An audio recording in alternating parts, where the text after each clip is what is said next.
para a palestra de hoje, gostaria de anunciar a nossa querida irmã matonense, lá do Centro Espírita O Clarim, que vai trazer o tema Sedes Perfeitos, Gisete Max, que hoje irá conduzir os trabalhos da palestra. Por favor, Gisete. Boa noite a todos. É uma imensa satisfação retornar aqui.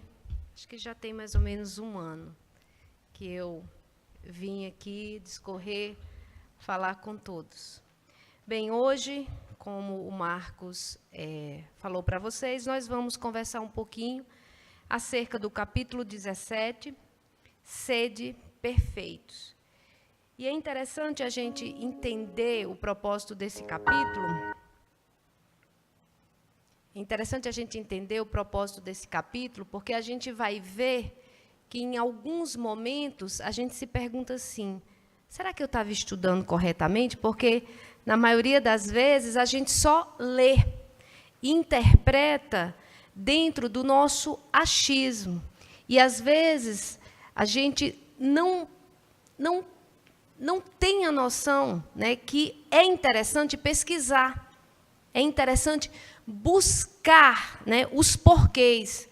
Não sei se alguns aqui já tiveram a oportunidade de ver minha palestra, mas eu estou vendo pessoas, né, que eu tenho a oportunidade também de dizer que já são amigos, e eu tenho eu gosto muito de buscar esses porquês. Então, está aí, Sedes Perfeitos, e esse capítulo não é um capítulo longo, mas é interessante que os tópicos dele daria uma palestra, né? Então, a gente vai tentar resumir um pouco, porque o nosso tempo realmente não dá para discorrer, né, mais com muito, né, sobre cada tópico. Então, a gente vai fazer mais ou menos um resumo. E os tópicos que esse capítulo aborda são os seguintes: caracteres da perfeição, o homem de bem, os bons espíritas, parábola do semeador, instruções dos espíritos, o dever, a virtude, os superiores e os inferiores, o homem no mundo, cuidar do corpo e do espírito. Então, o capítulo começa com essa passagem, essa transcrição do Evangelho de Mateus. Amai os vossos inimigos, fazei o bem aos que vos odeiam e orai pelos que vos perseguem e caluniam. Porque, se somente amardes os que vos amam, que recompensas terei disso? Não fazem assim também os publicanos? Se unicamente saudardes os vossos irmãos, que fazeis com isso mais do que os outros? Não fazem o mesmo os pagãos? Sede, pois, vós outros perfeitos, como perfeito é o vosso Pai celestial. Mateus 5, 44, 46 a 48. Quando estudamos esse capítulo, na verdade, estamos tratando da aplicação prática do Evangelho. Aí você pensa assim, nossa, mas então quer dizer que os outros capítulos não é aplicação prática? Sim, todos os são. Mas esse aqui em especial tem uma parte que é dirigida a nós, espíritas. É a parte do item bons espíritas. Ele nos dá um direcionamento do que é ser verdadeiramente espírita. Para a gente entender esse capítulo, como eu disse, eu gosto dos porquês, e aí tem o título do capítulo, Sede Perfeitos. O que significa essa palavra perfeitos? Fácil, né? Simples? Não, não é nesse contexto, que muitos desconhecem. A palavra perfeito, na nossa língua, significa aquele que não tem defeito, falha ou qualquer erro. Só que perfeito, empregado aqui no Evangelho, vem da tradução grega.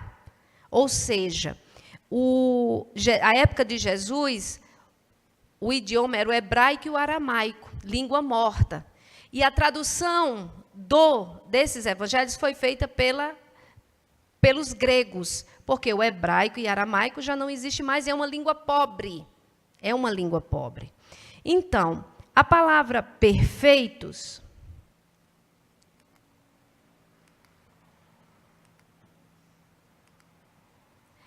a palavra perfeito é isso aí. Ele vem, né, do grego que significa teleios, fim, um propósito, um objetivo, uma meta.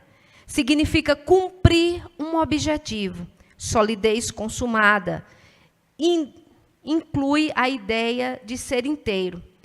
No português, ele nos dá a ideia de santidade, de um padrão moral irrepreensível. Na tradução bíblica, ele faz alusão a estar a caminho, a lutar pelo cumprimento desse objetivo. O que estamos fazendo aqui? Qual o nosso objetivo de estar aqui? Então, por isso, Kardec coloca a questão no tópico homem de bem e nos bons espíritos, porque ele está nos chamando a atenção para estarmos atentos ao cumprimento desse objetivo. Então, é basicamente isso. A tradução grega diz assim, cumprir o objetivo. Esse objetivo, para ser cumprido, para um dia a gente chegar à nossa tradução no português e ser esse padrão irrepreensível moralmente. Então, essa perfeição que o Evangelho nos convida à reflexão é a forma como estamos colocando isso na prática. É como estamos realmente nos portando, né, diante da sociedade, diante dos nossos familiares, dos nossos amigos, no nosso trabalho. Então, quando Kardec transcreve Mateus na passagem, em que lemos, né, há pouco, ele especifica, ele delimita o elemento a ser trabalhado, que é a relação de nós com o próximo. E interessante isso, que Jesus, aliás, então essa perfeição que o Evangelho quer, essa reflexão que a gente faça, é o que muito hoje se prega o contrário. A sociedade nos traz uma ideia contrária, porque ele diz assim, é você quem tem o direito de escolher. E isso é muito colocado, sabe aonde? Nas ideias abortistas. Quando é dito a uma mulher que o corpo é teu, você escolhe. E não é levado em consideração um outro ser, que nem direito à defesa o tem. Então, essa reflexão que Kardec nos convida a fazer, através dos bons espíritos, é exatamente o eu com o próximo, eu com o outro. Jesus coloca aqui o oposto do que muitos de nós estudamos, que é esse convite que ele faz a sairmos do eu, e ir para a coletividade, o nós. Precisamos uns dos outros.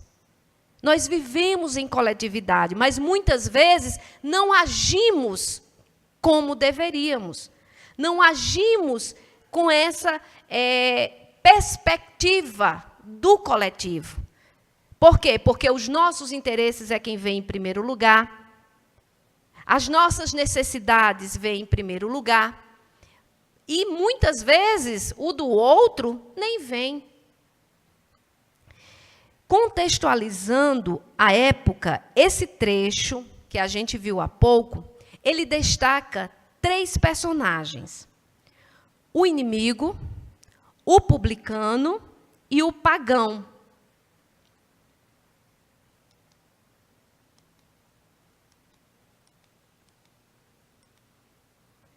Quem era cada um deles e o que cada um significava? O inimigo que Jesus colocou na passagem, na transcrição de Mateus, eram todos aqueles que não pertenciam ao grupo, que não eram aceitos na sociedade, ou seja, que não eram judeus. Quem eram os publicanos? Os publicanos eram os cobradores de impostos. Eram aquelas pessoas que vinham buscar na terra do judeu dinheiro do judeu e levava para outra terra que não era judeu. Quem eram os pagãos? Os pagãos eram aquelas pessoas que professavam outra fé que não fosse a do judeu, ou seja, não era um judeu. Quando a gente pega isso daí, a gente pega esses 3 elementos, esses 3 personagens, o publicano, o inimigo e os pagãos, nenhum desses a gente falou, e a gente pode resumir que não era um judeu. O que significa isso? Eu. O judeu, na época, ele se achava um povo acima. Todos que não professassem sua fé, que não fossem daquela mesma sociedade ali em que eles viviam, eles não eram bem aceitos. Porque eles eram um povo ungido, eram descendentes de Israel, de Davi.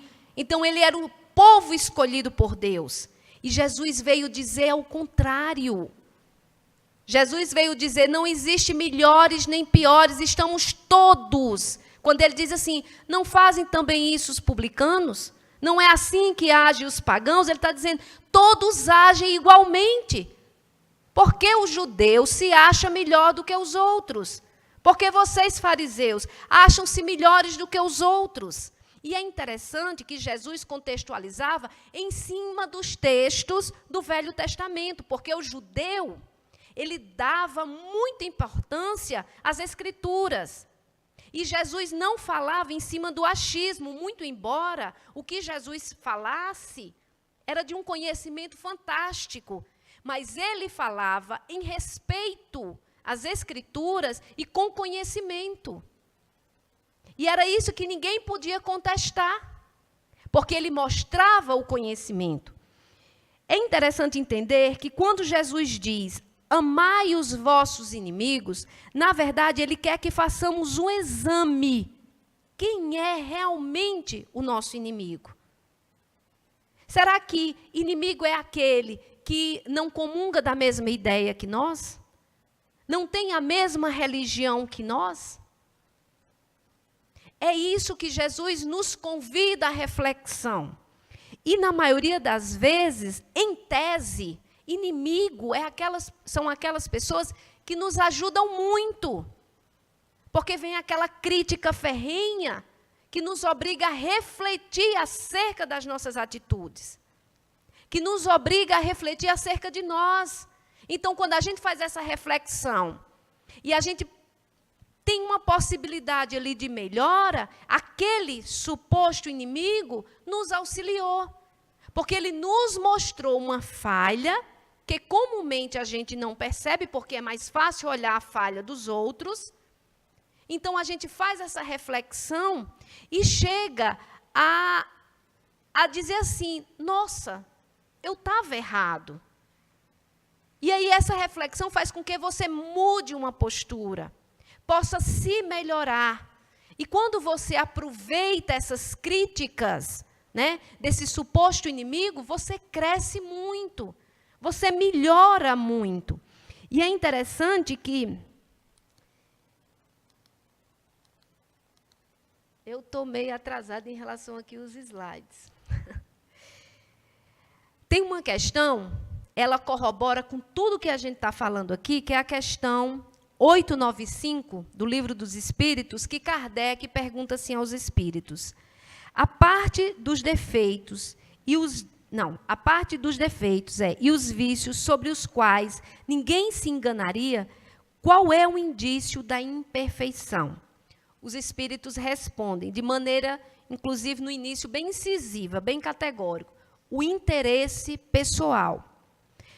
As qualidades morais, eles continuam, são geralmente como a douração de um objeto de cobre, que não resiste à pedra de toque. Um homem pode possuir qualidades reais que o fazem para o mundo um homem de bem, mas essas qualidades, embora representem um progresso, não suportam, em geral, as certas provas, e basta ferir a tecla do interesse pessoal para se descobrir o fundo. O verdadeiro desinteresse é, de fato, tão raro na Terra que se pode admirá-lo como um fenômeno quando ele se apresenta. O apego às coisas materiais é um indício notório de inferioridade, pois quanto mais o homem se apega aos bens deste mundo, menos compreende o seu destino. pelo desinteresse, ao contrário, ele prova que vê o futuro de um ponto de vista mais elevado. Então, ele resume aí praticamente o que a gente estava discorrendo há pouco. O interesse, a necessidade de estar sempre correto. Essa reflexão que a gente tem que fazer com o que a gente tem, principalmente tudo que a gente encontra, né, na nossa vida. Esses encontros, sejam eles com o material, com o infortúnio, com a tristeza, ou com esses amigos ou inimigos que caminham conosco em mais essa existência. Então, o apego às coisas materiais, isso é tão, às vezes, sutil, o poder que a matéria tem nas nossas vidas, que a gente nem se percebe o quanto estamos sendo materialistas, o quanto estamos dando atenção ao materialismo. E, às vezes, como eu falei, é tão sutil que a gente não se questiona, que a gente não se pergunta, que a gente não faz essa reflexão. Em vez da gente olhar os defeitos dos outros, porque é mais fácil, e isso quase todos os palestrantes devem falar aqui, mas a gente insiste ainda em cometer, às vezes, os mesmos erros. E como é difícil vencer algo ruim em nós. Como é difícil vencer algo que, teoricamente, todos nós sabemos que é errado, mas que vira e mexe, a gente se pega fazendo. E o pior, muitas vezes a gente justifica aquele ato errado. A gente vai dando justificativa a nós mesmos. Até que um dia, aquela necessidade, e aí entra a questão do sofrimento como um chamamento para a gente fazer a gente refletir mais e melhor. Às vezes é uma doença, às vezes é a perda. Estou botando entre aspas porque não existe, já que não existe morte. Mas a perda de um ente querido, de um filho, de um pai, de uma mãe, de um esposo, de um marido. Então, a gente vai repensar, né, em algumas coisas que, ao longo da caminhada, seria mais simples se o fizéssemos. Mas, por isso que estamos aqui, para aprender. Fazei o bem a todos aqueles que vos caluniam. Ele ressalta aqui o valor da ação e chama a atenção de nós, espíritas, para a prática, porque temos a nosso favor o conhecimento. É dito que o espiritismo é a terceira revelação. Temos a fé raciocinada. Então, Kardec faz, através dos espíritos, nesse capítulo, ele diz aqui que o valor, né, da ação, que não adianta a gente estar num altar orando palavras bonitas, frases bem feitas, construções belíssimas, gramaticais, se a nossa ação não condiz com essas palavras. Ah, então é para a gente ser perfeito? Não, é para a gente buscar essa perfeição constantemente, todos os dias. E aí que entra essa questão, o dever. O dever, onde ele começa, onde ele termina. O dever, a gente tem que entender primeiro o que é o dever. Quando a gente fala o dever, a gente acha o quê? Que é o dever de ir e vir, de chegar num horário marcado, isso é obrigação. Se você, é a questão, pelo menos meu pai me ensinou, minha mãe me ensinou, que quando a gente dá uma palavra a alguém, a gente faz ao máximo para cumpri-la. Mas o dever a qual o Evangelho nos coloca aqui, e nos pede, né, é o dever moral. Ele diz assim, o dever é muito difícil de cumprir-se, por se achar em antagonismo com as atrações dos interesses e do coração. Então, o dever é esse dever moral. É o dever de perdoar o nosso próximo, é o dever de compreender o outro como uma extensão de nós. Eu erro, porque o outro não pode errar? Então, porque eu sou tão ferrenho em julgar, em condenar o outro? Se eu quero a misericórdia, porque eu também não o dou? Então, é esse dever que o Evangelho aqui nos fala, nos pede. e nos coloca aqui como uma condição para o nosso progresso moral. E é interessante, por quê? Porque a gente pode fazer essa pergunta aí. Onde começa o nosso dever? Onde termina? E os Espíritos nos respondem assim: o dever principia para cada um de nós exatamente no ponto em que ameaçais a felicidade ou a tranquilidade do vosso próximo. Acaba no limite que não desejais que ninguém transponha com relação a vós. Então, se eu quero receber a misericórdia de Deus, porque eu não posso ser misericordioso com o outro. Se eu quero receber a bondade do nosso irmão, quando eu erro, a compreensão dele, porque eu não posso ser compreensivo quando o outro erra também.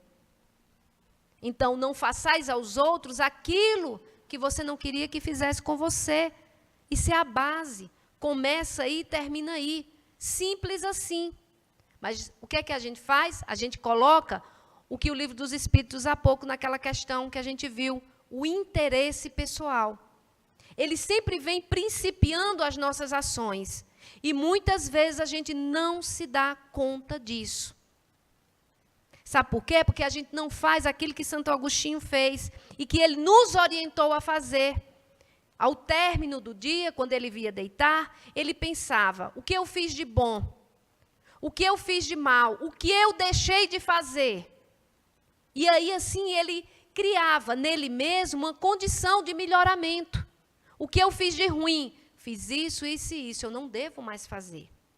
E aí ia alimentando a consciência dele. O que eu fiz de bom? Isso, isso, isso, então eu devo repetir. O que eu deixei de fazer? Eu deixei de ajudar isso. Então amanhã, se eu tiver essa oportunidade, se não essa, mas outras, porque todos os dias temos inúmeras oportunidades de recomeçar, de aprender, de fazer de novo. A nossa doutrina espírita, ela é tão maravilhosa que ela não diz a nenhum de nós assim: está acabado, você não tem mais chance. Você perdeu essa oportunidade, pronto, acabou-se. Não. Todos os dias, todos os dias. E quando não mais existir energia e nosso corpo cesse a atividade aqui nesse mundo, nós iremos para um mundo além. E retornaremos para recomeçar novamente. Essa é a misericórdia de Deus. E muitas vezes a gente não entende. E vive sufocando ali. Ah, porque eu tenho que ter um carro. Ah, porque eu tenho que ter uma casa. Ah, porque eu já tenho um carro, mas eu tenho que ter outro. Ah, porque... E a gente vive se matando nessa ansiedade de todo dia. Enchendo nossas mentes de preocupações muitas vezes desnecessárias. E não é à toa que estamos enfrentando a maior doença de todos os tempos, que é a depressão. Segundo a OMS, a Organização Mundial de Saúde, até 2030, a cada 10 pessoas no mundo, 8 terão depressão. E é um quadro gravíssimo, gravíssimo. E a gente não se dá conta. Eu li recentemente um livro intitulado de um sociólogo polonês chamado Zygmunt Bauman, que ele fala dos amores líquidos, do tempo líquido, são 3. E ele fala dessa liquidez em que vivemos, dessa urgência em que vivemos. Tudo é para amanhã, e tem que ser agora, porque senão, porque daqui a pouco. E a gente vai perdendo essa identidade. Não que também não tenha algo de bom, tem, mas na maioria das vezes a gente vai se perdendo nessa urgência que a gente cria, e a gente não tem tempo para os nossos filhos, a gente não dá atenção à nossa família, a gente volta novamente para o quê? Para os interesses meramente pessoais. E, às vezes, esses interesses são tão pessoais que nem a própria família, às vezes, está incluído. E é isso que a gente tem que prestar atenção. E depois, quando a gente consegue entender esse dever, a gente chega aqui, ó, na virtude. para sermos virtuosos, o que é preciso, né? Então, virtude é o quê? É compreender esse dever e fazer de tudo para colocá-lo em prática. Prestar atenção na vida, nos obstáculos. O que esses obstáculos nos ensinam? Fazer perguntas, porque ainda persistimos tanto nos erros. O que tenho que aprender todos os dias? O que cada coisa que me aparece, o que eu devo aprender? Como eu devo usar? Temos que prestar atenção para que cada etapa da vida seja realmente uma lição. Porque quando a gente nasce, a gente é criança, a gente tem o quê? Um tipo de dificuldades. É o princípio, né, de mais uma existência. A gente vai aprender a caminhar, a comer, só que a gente tem N ajuda da mãe, do pai, pelo menos em tese deveria ser assim. Sabemos que nem todas, infelizmente, os têm, mas em tese deveria ser assim. A mãe, o pai ali ajudando, o irmão. Depois vem o quê? O período da adolescência, aquele turbilhão de hormônios fazendo aquele auê na cabeça da gente. Mas são outras lições. E vem a fase adulta, né? Que a gente já tem a experiência da criança, a experiência da adolescência, e a gente é o quê? Se torna mais sábio, entendendo que a cada passagem, né, dessas etapas, as provas elas vão ficando mais duras, mais difíceis. Por quê? Porque a gente já experienciou mais, a gente tem mais conhecimento. Então, analisando os tempos, essas etapas, a gente pode concluir dizendo assim, que o Velho Testamento é a infância. Foi a infância da humanidade.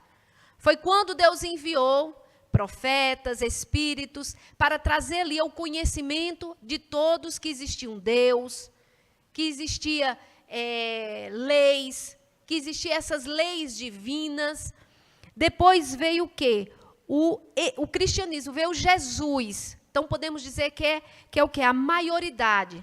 Quando Jesus vem desmistificar muita coisa que não compreendemos e passamos um meio equivocado no Velho Testamento, onde diz que Deus é olho por olho, dente por dente, onde ele diz que ele se vinga, onde ele mostra um Deus vingativo, um Deus opressor, onde manda seu filho para o inferno para passar o resto da existência.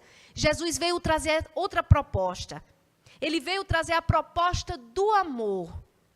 Né? Então, dizemos que é a maturidade, que é a maioridade. E veio a terceira revelação, que é quem? O nosso Espiritismo.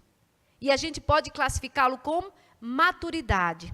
É aonde a gente aprendeu com o velho, com o amor que o Cristo nos deu, e essa maturidade, ela implica em quê? Em colocar em prática.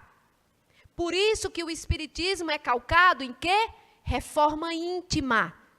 Não existe reforma íntima sem ação. Não existe reforma íntima sem prática. Então, o Espiritismo é essa maturidade. Para existir essa maturidade, temos que fazer valer o que a gente está aprendendo.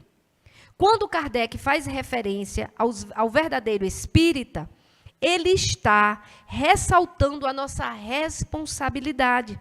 Quando Jesus diz, sedes perfeitos, ele está nos dizendo que é possível, que nós estamos a caminho, que temos que cumprir a nossa missão. Jesus, todos nós sabemos, e eu disse há pouco, que ele veio trazer a lição do amor. Mas qual a grande referência para que possamos entender essa lição do amor? Foi exatamente a desmistificação desse Deus opressor, desse Deus vingativo. Ele veio nos trazer o verdadeiro Deus, o Deus misericordioso, o Deus que nos ama, o Deus que não vai mandar seu filho para o inferno toda uma vida. O Deus que diz, é possível recomeçar todos os dias. Eu estou aqui, eu estou te ajudando, eu estou te dando a mão. Eu amo cada um de vocês. Nenhuma ovelha do meu pasto vai se perder. E quando ele diz isso, ele está dizendo a cada um de nós que confia, que acredita, que independente se você errou, faz de novo, acerta, que Ele está ali te dando a mão. É isso que Jesus veio nos trazer. É essa mensagem. E é interessante que quando Ele faz referência a Deus nos evangelhos, Ele coloca sempre as 3 colocações assim: meu Pai, vosso Pai e nosso Pai. Qual a diferença desse meu, vosso e nosso? Deixa eu ver. Meu Pai, ele está dizendo que o quê? Ele conhece quem é verdadeiramente Deus, que é o quê? O Criador de tudo em criado. Ele criou tudo que existe em todos os universos. Esse é Deus. E ele diz o seguinte: meu Pai, eu conheço. Quando ele diz assim, vosso Pai, é aquele que você acredita. Ou seja, independente se você acha que Deus, esse Deus vingativo, quando a gente diz assim, Deus está vendo. É a mesma coisa que você está dizendo assim, Deus está vendo, Ele vai te castigar. Mas se Deus castiga, então Jesus está dizendo assim, tudo bem, você ainda acredita nesse Pai. Não tem problema. Mas eu respeito a tua condição. Porque eu compreendo a tua condição ainda. E quando ele diz assim, nosso Pai, ele está dizendo assim, que o Deus é o Deus de todos. Quando o sol nasce, ele não só nasce para o sábio, ele nasce para o ímpio. Ele nasce para todos. Então, o nosso Pai é o Deus de cada um de nós. Do que é bondoso ao que ainda está na trilha do mal, da ignorância. Que somos todos irmãos. Quando ele diz assim, Pai nosso que estás nos céus.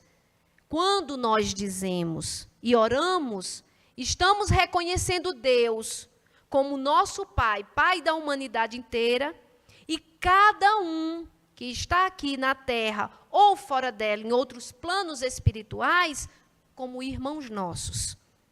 E aí que devemos compreender e ter noção do que significa isso tudo e da nossa responsabilidade. O Espiritismo não é a religião do futuro, mas é o futuro da religião. Isso quer dizer que, possivelmente amanhã, o Espiritismo não é dogmático, não é ritualista, não é proselitista. Ele quer dizer que, aos poucos, as religiões caminham para este fim. Necessariamente, não só se vão ter espíritas no mundo, mas vai haver uma comunhão onde todos vão ter essas ideias, porque todos já lutam pelo mesmo objetivo, que é o se melhorar, que é o estar aqui, mesmo às vezes que de maneira errada.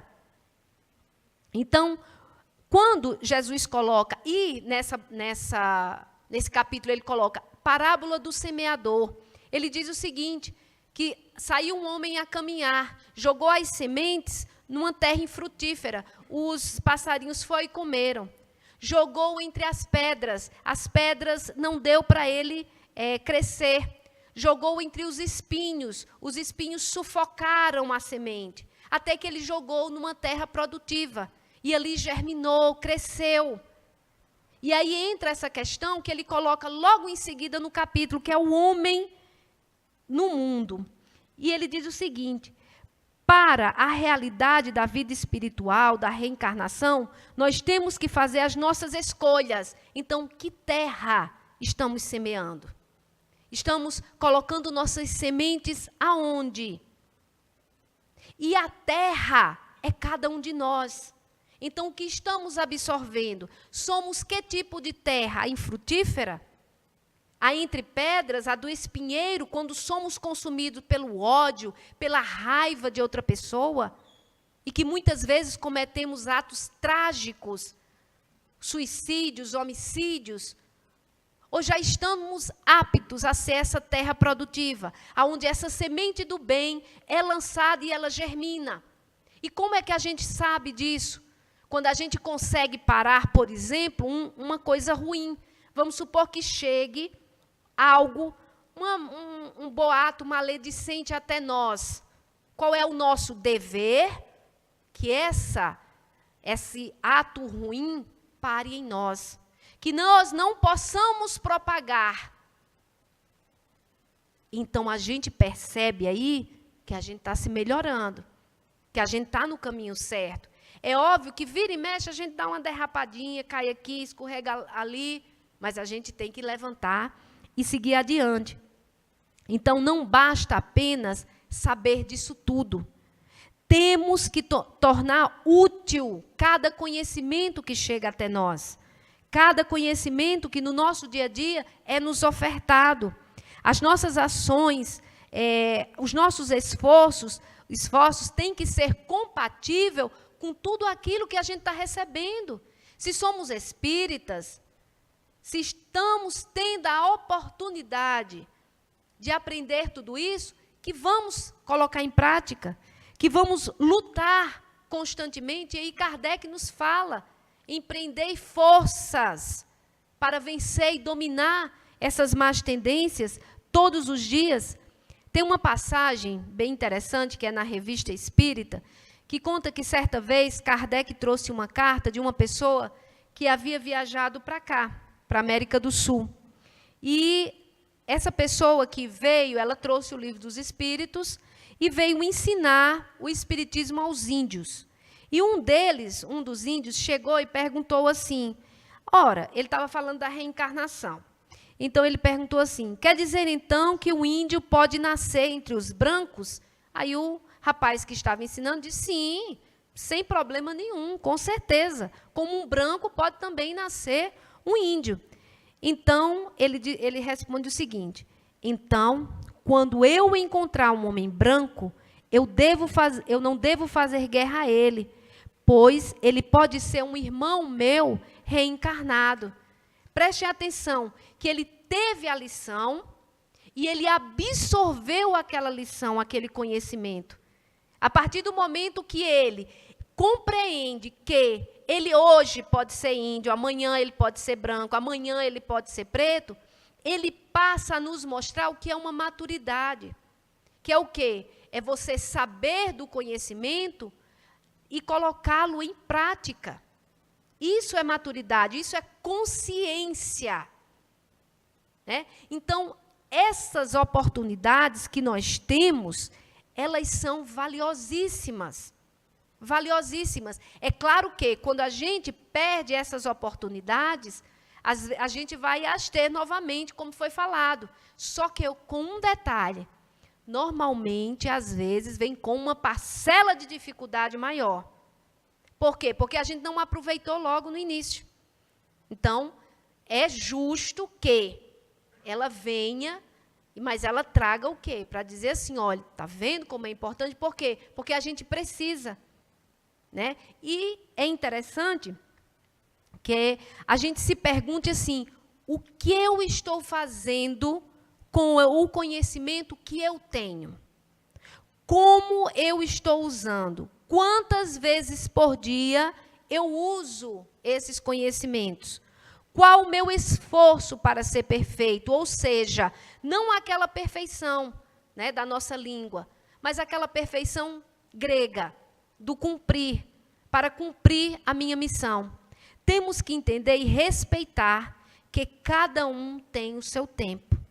Talvez aquela pessoa que muitas vezes nos machuca, nos condena, ela não está ainda na condição de entender, de compreender tudo isso que a gente está falando, e que muitas vezes parece tão fácil para um, mas para outros são mais complicados. Então, entra aí o dever de colocar em prática o que a gente aprende, a compreensão do nosso irmão, a compreensão do próximo como uma extensão nossa. Porque se ele hoje não compreende, nós ontem também não compreendemos. Mas precisamos dessa compreensão dos outros, dessa misericórdia para avançarmos. E com um detalhe, o que eu hoje não compreendo tem determinado, vamos dizer assim, área, né? Aquela pessoa que não compreende aquela área, ela pode compreender outra melhor do que eu não compreendo. É por isso que estamos nivelados. Estamos no mesmo barco, no mesmo mar, navegando as mesmas águas. E aquele que tiver maior compreensão, é dever também auxiliar o outro irmão, estender a mão, para que ele possa, a seu turno, a seu tempo, chegar aonde todos nós, fatalmente, a única fatalidade que a doutrina espírita entende, que é a fatalidade do progresso, que um dia todos nós iremos chegar, mas aí é o caminho, é as escolhas. Se a gente vai mais rápido, se não vai, isso quem vai determinar são as nossas escolhas. E outro tópico, que isso aí nos coloca, realmente eu estou bem atrasada quanto, é que ele nos chama a atenção para a saúde, né? Qual o conceito de saúde e como estamos, quando estamos saudáveis. Quando a gente vê conceitualmente saúde, a gente vai inicialmente ter como referência inicial a OMS, Organização Mundial de Saúde, que diz assim: saúde não é apenas a ausência de doenças, mas é o perfeito bem-estar psicossocial. Ou seja, estar saudável não significa apenas não estar doente. Temos que estar bem biologicamente, psicologicamente e socialmente. Ainda hoje, né, eles estão colocando o termo ecologicamente. Porque imagine você morando num local onde tenha um lixão. Ou seja, aquilo ali vai propiciar fatalmente que você seja prejudicado em sua saúde. Então, só que a doutrina espírita ela vai além desse conceito. Ela entende que tudo principia onde? No espírito. Tudo principia antes da matéria. Então, é através de quê? Dos nossos pensamentos, cotidianamente, diariamente, que a gente se alimenta. E a gente alimenta o quê? O nosso espírito. Então, aí a gente pergunta, como é que está sendo esse nosso alimento? O que estamos colocando dentro para que possamos florescer é a terra. Que adubo estamos colocando para que essa terra floresça? Porque é conhecido hoje, e isso é pesquisa científica, que a maioria dos cânceres são originados a partir das nossas, o quê? Emoções, sentimentos. Quanto mais uma pessoa rancorosa, quanto mais uma pessoa que tem ódio, maiores são as chances dela desenvolver doenças. Por quê? Porque cada célula é comandada pelo nosso espírito, que através do nosso cérebro recebe esses comandos e passa. Então, uma pessoa que se alimenta diariamente de pensamentos ruins, ela é uma pessoa enferma. Por mais que aparentemente ela esteja saudável. E uma pessoa que aparentemente esteja doente, mas que se alimenta, mas que entende aquela doença dela como uma necessidade, como uma melhora, ela é uma pessoa saudável. O exemplo disso é quem? O nosso amado e querido Chico Xavier. Ele tinha N doenças, mas era um homem saudável. Por quê? Porque ele se alimentava do bem. E ele praticava esse bem, e ele deixou esse bem exemplificado para todos nós, não só para nós brasileiros, para o mundo inteiro. A vida dele foi um ato de amor, de humildade. E a gente tem como maior referência hoje no nosso meio espírita. Então, era um homem altamente saudável. E é bom que a gente entenda isso. Porque, às vezes, a gente está envenenando a nós mesmos e a gente não se dá conta. Por quê? Porque ainda não saiu um câncer na gente. Porque a gente ainda não teve uma doença assim, uma doença assada. E a gente não se dá conta. E continua esse alimento constante, com esse veneno, que vai a cada célula ali envenenando. E tem um detalhe, nós somos espíritas, acreditamos na vida depois dessa vida. Então, é a continuação. Então, o que é que vamos encontrar lá? Pensemos nisso. E o Evangelho, para a gente terminar, nos diz assim aí, ó. Ele nos dá a receita final, dizendo: amai, pois, a vossa alma, porém, cuidai igualmente do vosso corpo, instrumento daquela. Desatender às necessidades que a própria natureza indica é desatender a lei de Deus. Não castigueis o corpo pelas faltas que o vosso livre-arbítrio o induziu a cometer e pelas quais ele é tão responsável quanto o cavalo mal dirigido pelos acidentes que causa. Sereis, porventura, mais perfeitos se, martirizando o corpo, não vos tornardes menos egoístas, nem menos orgulhosos e mais caritativos para com o vosso próximo? Não, a perfeição não está nisso. Está toda nas reformas, porque fizerdes passar o vosso espírito. Dobrai-o, submetei-o, humilhai-o, mortificai-o. Esse é o meio de os tornardes dócil à vontade de Deus e o único de alcançardes a perfeição. E isso é tão interessante que hoje a gente tem o culto do belo, do perfeito. Só que o culto do belo e do perfeito que a sociedade prega é do corpo, é o material. E quanta gente está se perdendo nisso. E bota silicone ali, tira silicone daqui, e bota cabelo ali, tira cabelo, e faz isso. Eu não estou dizendo aqui que a gente não deva cuidar do corpo. Ele nos diz que vamos cuidar. Mas o que a gente está falando é com a nossa insatisfação em relação a nós mesmos.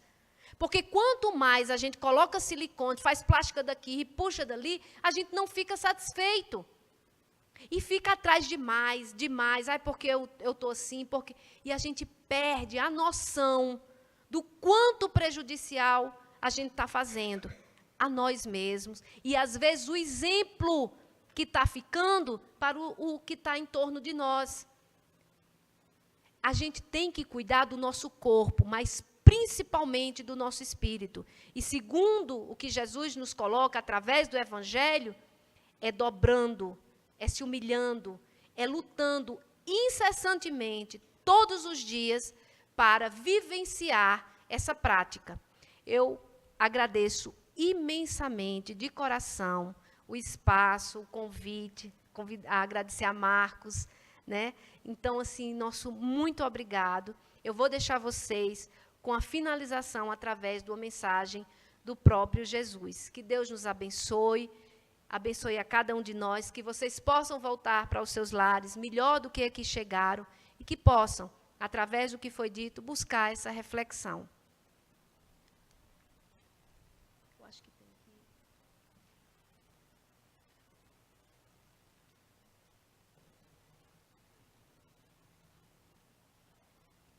Não cuideis que vim destruir a lei ou os profetas. Não vim para abrogar, mas para cumprir. Porque em verdade vos digo que até que o céu e a terra passem, nenhum jota ou um tio se omitirá da lei, sem que tudo seja cumprido. Ouvistes que foi dito: olho por olho e dente por dente. Que vos parece? Ele é culpado de morte. Morte. Eu, porém, vos digo que não resistais ao mal. Mas se qualquer te bater na face direita, oferece-lhe também a outra. E ao que quiser pleitear contigo e tirar-te a túnica, larga-lhe também a capa. E se qualquer te obrigar a caminhar 1 milha, vai com ele 2. Dá a quem te pedir, e não te desvies daquele que quiser que lhe emprestes. Ouvistes que foi dito: amarás o teu próximo e odiarás o teu inimigo. Eu, porém, vos digo: amai vossos inimigos. Bendizei os que vos maldizem. Fazei bem aos que vos odeiam. E orai pelos que vos maltratam e vos perseguem, para que sejais filhos do vosso Pai que está nos céus, porque faz que o seu sol se levante sobre maus e bons, e a chuva desça sobre justos e injustos. Pois se amardes os que vos amam, que galardão tereis? Não fazem os publicanos também o mesmo? E se saudardes unicamente os vossos irmãos, que fazeis demais? Sede vós, pois, perfeitos, como é perfeito o vosso Pai que está nos céus.